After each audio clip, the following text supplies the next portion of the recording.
दोस्तों, आप सबका एक नए वीडियो में स्वागत है। इसमें हम लेकर आए हैं इतिहास से संबंधित कुछ महत्वपूर्ण प्रश्न जो आपकी आगामी परीक्षा में बहुत हेल्प करेंगे। अगर आपको वीडियो पसंद आए तो प्लीज़ लाइक और शेयर ज़रूर करिएगा। तो चलिए शुरू करते हैं। आज का पहला प्रश्न है, भूदान आंदोलन किसने प्रारंभ किया था? Option A Mahatma Gandhi, option B Ram Manohar Lohia, option C Vinoba Bhave, option D Jayaprakash Narayan. इसका सही उत्तर हो जाएगा ऑप्शन सी विनोबा भावे। आचार्य विनोबा भावे ने भूदान आंदोलन की शुरुआत की थी। यह आंदोलन 18 अप्रैल 1951 को तेलंगाना के पोचमपल्ली गांव से शुरू हुआ था। इस आंदोलन का मकसद अमीर लोगों से ज़मीन दान लेना और उसे गरीबों को मुफ्त में देना था। इस तरह अमीरों और गरीबों के बीच की खाई को पाटा जा सकता था। अगला प्रश्न है, लाख बख्श के नाम से जाना जाने वाला भारतीय शासक कौन था? Option A Akbar, option B Qutubuddin Aibak, option C Babur, option D इनमें से कोई नहीं। इसका सही उत्तर हो जाएगा ऑप्शन बी कुतुबुद्दीन ऐबक। कुतुबुद्दीन ऐबक को लाख बख्श के नाम से जाना जाता था। वह दिल्ली सल्तनत के पहले सुल्तान और गुलाम वंश के संस्थापक थे। उन्हें यह उपाधि बड़े पैमाने पर दान करने के कारण मिली थी। वह मूल रूप से मोहम्मद गोरी का गुलाम था। उन्होंने 1206 ईस्वी में सुल्तान की उपाधि धारण की थी। अगला प्रश्न है, भारत में गुलाम वंश का संस्थापक कौन था?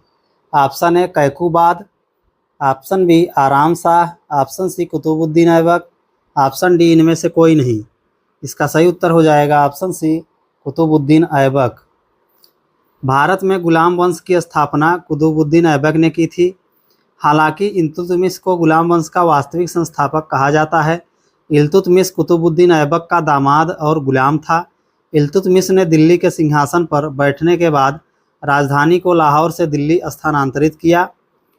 इल्तुतमिश ने इक्ता प्रथा और शुद्ध अरबियन सिक्के चलाने का काम शुरू किया था। गुलाम वंश का शासन 1206 ईस्वी से 1290 ईस्वी तक चला था। अगला प्रश्न है, निम्नलिखित में से दिल्ली का पहला तुगलक सुल्तान कौन था? Option A Ghiyasuddin Tughlaq, option B Firoz Tughlaq, option C Malik Tughlaq, option D इनमें से कोई नहीं। इसका सही उत्तर हो जाएगा ऑप्शन ए गयासुद्दीन तुगलक। दिल्ली के तुगलक वंश का पहला सुल्तान गयासुद्दीन तुगलक था। उनका असली नाम गाजी मलिक था। वे 8 सितंबर 1320 को दिल्ली के सिंहासन पर बैठे थे। वे मूल रूप से तुर्क भारतीय थे, जिनके पिता तुर्क और मां हिंदू थी। उन्होंने दिल्ली के पास तुगलकाबाद नाम का एक नया शहर बसाया था। अगला प्रश्न है, पंजाब के हिंदू शाही राजवंश को किसने स्थापित किया? Option A Kallar, option B Mahipal, option C Vasumitra, option D Jaipal. इसका सही उत्तर हो जाएगा ऑप्शन ए कल्लर। पंजाब के हिंदू शाही राजवंश की स्थापना कल्लर ने 843 ईस्वी में की थी। कल्लर ने अंतिम तुर्क शाही राजा लगतुर्मन को हराकर यह साम्राज्य स्थापित किया था। अगला प्रश्न है, अलबरूनी किसके शासनकाल में इतिहासकार था? Option A Balban, option B Mohammad bin Tughlaq, option C Akbar, option D Mahmud Ghaznavi. सही उत्तर हो जाएगा ऑप्शन डी महमूद गजनवी। अबू रिहान मोहम्मद बिन अहमद को अलबरूनी के रूप में जाना जाता है, जिनका जन्म 973 ईस्वी में खिजा क्षेत्र में हुआ था और ये महमूद गजनवी के दरबार के एक रत्न थे। वे एक प्रसिद्ध दार्शनिक, गणितज्ञ और इतिहासकार थे। अगला प्रश्न है, भारतीय इतिहास में बाजार नियमों मूल्य नियंत्रण पद्धति की शुरुआत किसने की थी? Option A Firoz Shah Tughlaq, option B Sher Shah Suri, option C Alauddin Khilji, option D इनमें से कोई नहीं। इसका सही उत्तर हो जाएगा ऑप्शन सी अलाउद्दीन खिलजी। भारतीय इतिहास में बाजार नियंत्रण नीति की शुरुआत दिल्ली सल्तनत के शासक अलाउद्दीन खिलजी ने की थी। अलाउद्दीन खिलजी ने 14वीं शताब्दी में अपने शासनकाल 1296 से 1316 के बीच बाजार नियंत्रण नीति लागू की थी। अगला प्रश्न है, राज्य संबंधों में उलेमा के दखल का विरोध किस सुल्तान ने किया था? ऑप्शन ए बलबन ने, ऑप्शन बी अलाउद्दीन खिलजी ने, ऑप्शन सी फिरोज शाह तुगलक ने, ऑप्शन डी इनमें से कोई नहीं। इसका सही उत्तर हो जाएगा ऑप्शन बी अलाउद्दीन खिलजी ने। केवल अलाउद्दीन खिलजी और मुहम्मद बिन तुगलक ने राज्य के मामलों में उलेमाओं के हस्तक्षेप का कड़ा विरोध किया था। अगला प्रश्न है, मोहम्मद गोरी का अंतिम आक्रमण किसके विरुद्ध हुआ? ऑप्शन ए पंजाब के Khokhar, option B Ghaznavi, option C Qarmathi, option D Solanki. इसका सही उत्तर हो जाएगा ऑप्शन ए पंजाब के खोखर। मोहम्मद गोरी का आखिरी आक्रमण पंजाब के खोखरों के खिलाफ हुआ था। साल 1205 में मोहम्मद गोरी ने फिर से भारत में प्रवेश किया और खोखर समुदाय के साथ संघर्ष किया।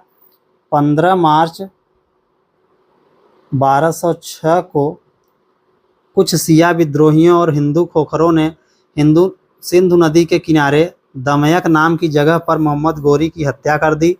इसके बाद गौरी का शव गजनी ले जाया गया, वहां उसकी राजधानी में दफन कर दिया गया। अगला प्रश्न है, तैमूर लंग ने किसके शासनकाल में भारत पर आक्रमण किया? Option A Sher Shah Suri, option B Nasiruddin Mahmud Tughlaq, option C Alauddin Khilji, option D इनमें से कोई नहीं। इसका सही उत्तर हो जाएगा ऑप्शन बी नासिरुद्दीन मोहम्मद तुगलक। तैमूर लंग ने 1398 ईस्वी में तुगलक वंश के अंतिम शासक नासिरुद्दीन महमूद शाह तुगलक के शासनकाल में भारत पर आक्रमण किया था। तैमूर लंग एक तुर्की सरदार था और एक पैर से लंगड़ा होने के कारण उसका नाम तैमूर लंग पड़ गया था। तैमूर के आक्रमण के बाद दिल्ली सल्तनत का विस्तार सिमट कर पालम तक ही रह गया। अगला प्रश्न है, अमीर खुसरो ने किसके विकास में अग्रगामी भूमिका निभाई? Option A Awadhi, option B Khari Boli, option C Bhojpuri, option D Brajbhasha. इसका सही उत्तर हो जाएगा ऑप्शन बी खड़ी बोली। अमीर खुसरो ने खड़ी बोली के विकास में अग्रगामी भूमिका निभाई। इन्हें खड़ी बोली का प्रथम कवि माना जाता है। अगला प्रश्न है, भारत में पोलो खेल का प्रचलन किया? ऑप्शन ए मुगलों ने, ऑप्शन बी यूनानियों ने, ऑप्शन सी मुगलों ने, ऑप्शन डी तुर्कों ने। इसका सही उत्तर हो जाएगा ऑप्शन ए मुगलों ने। 15वीं शताब्दी में बाबर ने पोलो खेल को भारत में लोकप्रिय बनाया। कहा जाता है कि भारत ने आधुनिक पोलो के लिए एक आधार तैयार किया है। 15वीं शताब्दी में बाबर ने मुगल साम्राज्य की स्थापना के समय इस खेल को लोकप्रिय बनाया था। अगला प्रश्न है, निम्न में से किस वाद्य यंत्र को हिंदू मुस्लिम गान वाद्यों का सबसे सर्वश्रेष्ठ मिश्रण माना गया है? ऑप्शन ए बीड़ा, ऑप्शन बी ढोलक, ऑप्शन सी सारंगी, ऑप्शन डी सितार। इसका सही उत्तर हो जाएगा ऑप्शन डी सितार। सितार, बीड़ा, ईरानी तंबूरा हिंदू मुस्लिम शैली का मिश्रण है। इसका आविष्कार अमीर खुसरो ने किया था। यह भारत का सबसे लोकप्रिय वाद्य यंत्रों में से एक है, जिसका प्रयोग शास्त्रीय संगीत से लेकर हर तरह के संगीत में किया जाता है। अगला प्रश्न है, कबीर के गुरु कौन थे? Option A Namdev, option B Vallabhacharya, option C Ramanand, option D Ramanuj. इसका सही उत्तर हो जाएगा ऑप्शन सी रामानंद। संत कबीर ने अपना आध्यात्मिक प्रशिक्षण रामानंद नामक गुरु से प्राप्त किया। कबीर 15वीं सदी के रहस्यवादी कवि और संत थे।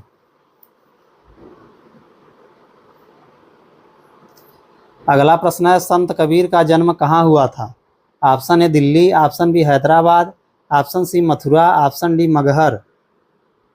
इसका सही उत्तर हो जाएगा काशी वाराणसी। संत कबीर का दास जी का जन्म 15वीं शताब्दी में उत्तर प्रदेश के वाराणसी में हुआ था और इनकी मृत्यु मगहर में हुई थी। अगला प्रश्न है, मौर्य काल में शिक्षा का सर्वाधिक प्रसिद्ध केंद्र था।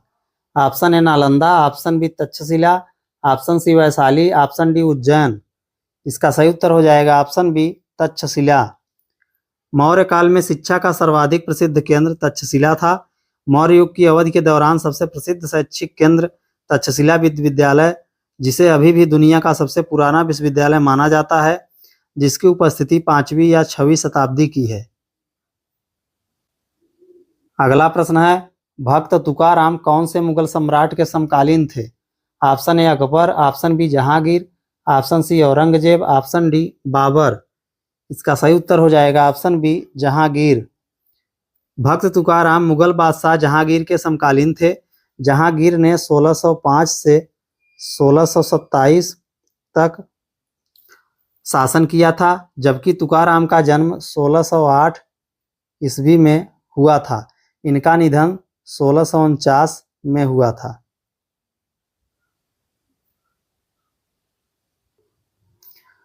अगला प्रश्न है, अद्वैतवाद के सिद्धांत के प्रतिपादक कौन थे। Option A Ramanuj, option B Madhvacharya, option C Vivekananda, option D Shankaracharya. इसका सही उत्तर हो जाएगा ऑप्शन डी शंकराचार्य। अद्वैत विचारधारा के संस्थापक शंकराचार्य हैं। उन्हें शंकराद्वैत भी कहा जाता है। शंकराचार्य मानते हैं कि संसार में ब्रह्म ही सत्य है, जगत मिथ्या है, जीव और ब्रह्म अलग नहीं है।